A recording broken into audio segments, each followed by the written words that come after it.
ফারিয়া আপু যে ইংলিশ বই পড়তেছেন, ইংলিশ দিয়ে কি আমার মার্কেট খাইয়ে দিবেন নাকি?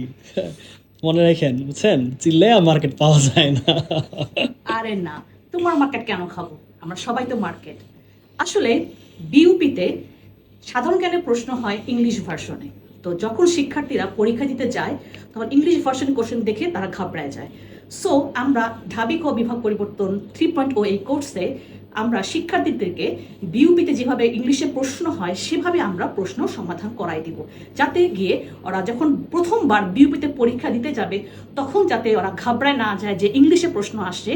এই কারণে আমরা যে ইংলিশের যে টার্মগুলো সেগুলো কিন্তু আমরা যখন ক্লাসে পড়াবো তখন সেই টার্মগুলো আমরা ইংলিশে বলে দিব, যাতে ওরা প্রশ্ন গিয়ে যেন দেখতে পারে যে না আমরা প্রশ্নটা বুঝতে পারছি। সো এই কারণে শুধু আমরা ঢাবি না, আমরা বিউপির প্রশ্নগুলোও আমরা সমাধান করাই দিব আমাদের এই কোর্সে। বাহ, তার মানে হচ্ছে ঢাবির পাশাপাশি বাংলা ভার্সনে জিকের পাশাপাশি ইংলিশ ভার্সনে জিকে হয়ে যাচ্ছে। জিকেও হয়ে যাচ্ছে। চমৎকার, সেরা জিনিস বাঁচলাম, আমার মার্কেট খান নাই। হ্যাঁ, অবশ্যই।